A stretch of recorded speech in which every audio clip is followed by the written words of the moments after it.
So today on Sunshine and Country, we are going to be prepping this area you see here for our blueberries. So hope you enjoy this episode.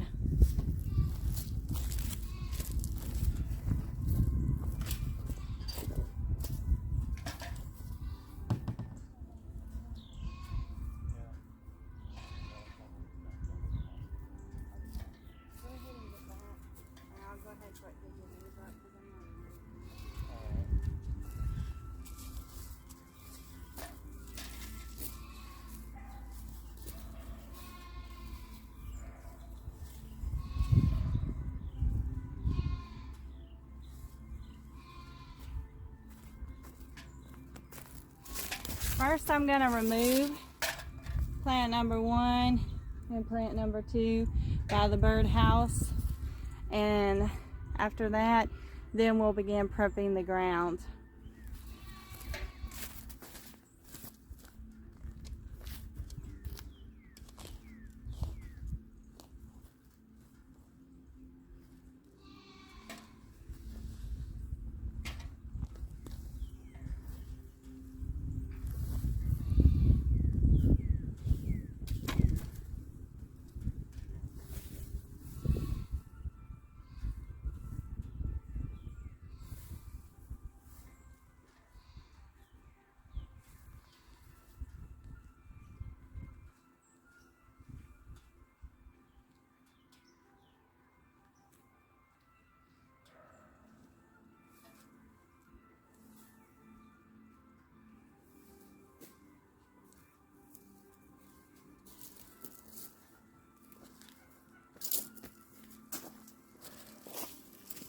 If you have a tiller, you could use a tiller to do this.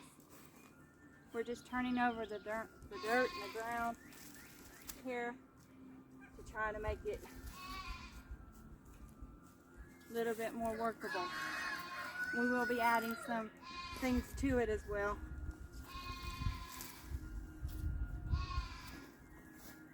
Think you can work with the shovel, or you want to work with this?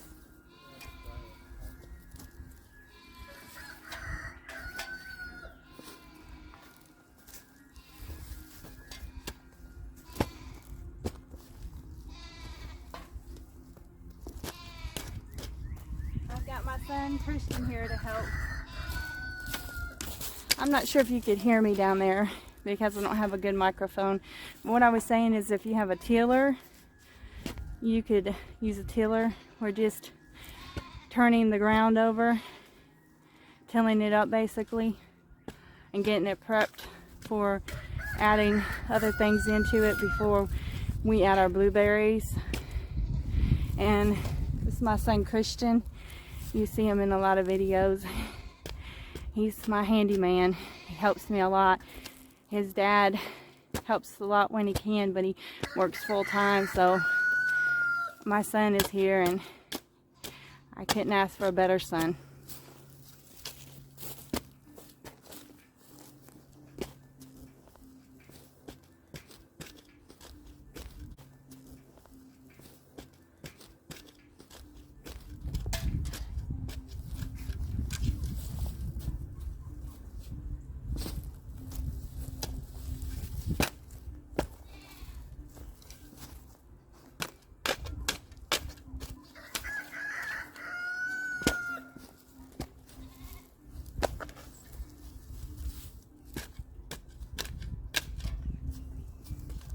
You don't really have to worry about, like, if you get big chunks up like this, meshing it down right now. And now we're just picking up, turning it over.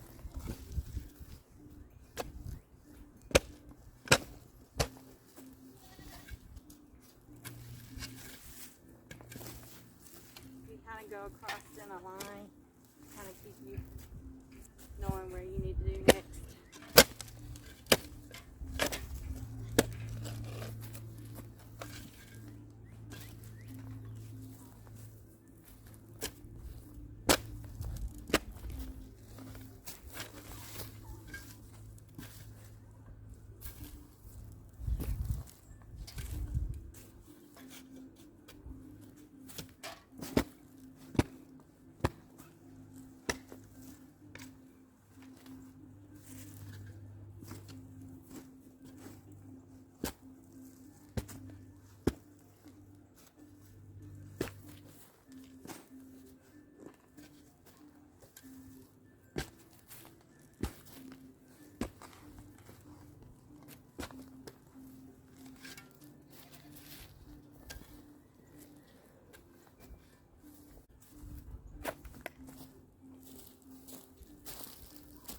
So we're going to continue working, and we'll come back in a little bit once we've got the bed done and let you see it.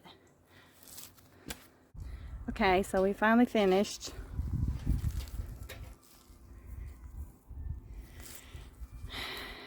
The reason I choose hand tilling over using a tiller is because when you use a tiller, you tend to dig up in the ground and you will chop up the worms, which the worms are really good for the dirt, and you're less likely to do that with using a shovel or some other type of digging tool. I'm not saying that's perfect, but I'm just saying you're less likely to, and you want to keep as many earthworms as you can in the ground alive. And we only did back so far because we have a tree back there and we don't plan on planting back all the way back there. But I'm not knocking using a tiller. If you want to use a tiller, by all means, I think whatever way works best for you, go for it.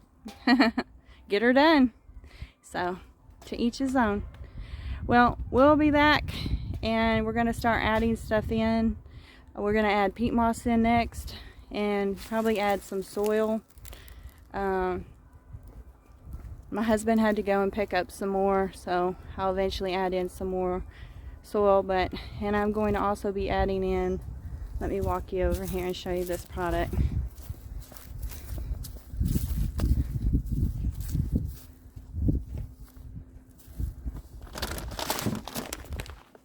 Soil Acidifer. You can pick that up at Lowe's or Home Depot, and even can find it at the co-op, but it's cheaper at Lowe's. And then this is the peat moss. You can get any brand, you don't have to use that specific brand peat moss. I will be getting more of that because I don't have a whole bag. It's about 75% full. I'm gonna add 2 bags of peat moss to it because that helps with the drainage, and it also helps to bring down the pH and make your soil more acidic. And this is something for more over the long term. It takes about 6 months to break down, but if you go ahead and put it down now, it will help to keep the pH down in your soil. So those are just some tips and advice because I grow citrus plants and I've grown blueberry plants in pots up until now. This will be the first time I try growing them in the ground again. The first time I did grow them in the ground, I didn't know anything about blueberries. I just planted them. But now that I know what kind of soil they need, I'm going to probably even test the soil. I have a tester. I may show you that as well. But you can test your soil. So, we'll be back. Okay, so this is the Soil Master. Can you see it good? Yeah. Okay. And what we're about to do is test the soil for the pH. As you can see on here, it has one side that says moisture. You can test for how moisture soil is, another for light, and another for pH.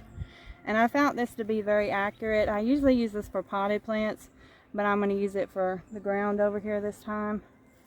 So let's go.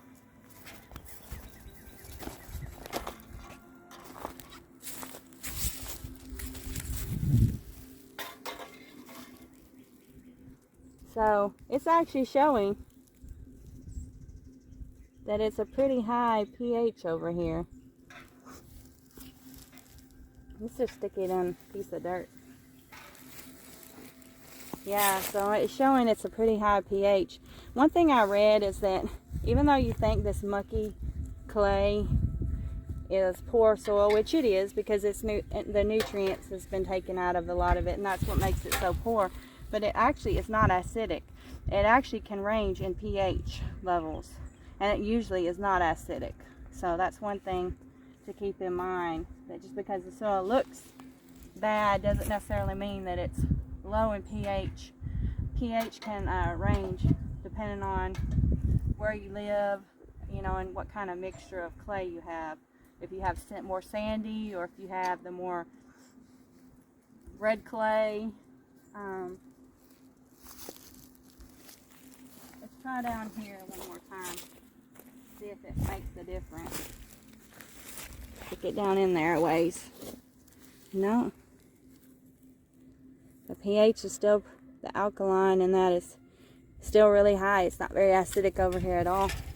So we're going to go ahead and add those things in that I told you about earlier, and then we'll show you what it looks like. Okay, so we're back. We just finished just putting the soil acidifier down. This is the Asoma brand, organic. It lowers the pH soil. It's good for blueberries and hydrangeas, and it's safer than aluminum sulfate. And all I did was take this little cup here, it's really little, and put some in there, and then around here, and then I just shook it around there. You can see it, but let me give you a full view of what it's looking like. Now you can go back and you can till it all in, but I'm not going to do that right now. When I get ready to plant my blueberries, I'll probably come back out and work the dirt again and till it in. And I'll add a little bit more soil and peat moss. You'll want to check that with us on planting blueberries. That will be the next video. I'll probably plant them. They'll probably be out this week sometime. Today is just not a good day to plant them because tonight we're supposed to get down towards freezing one more time. And after I plant them, if we do get cold snap, I'm thinking of just building like a temporary little greenhouse with some material I have that's actual greenhouse material from my old greenhouse. So anyways, that's how we do it here on Sunshine and Country. Have a sunshiny day.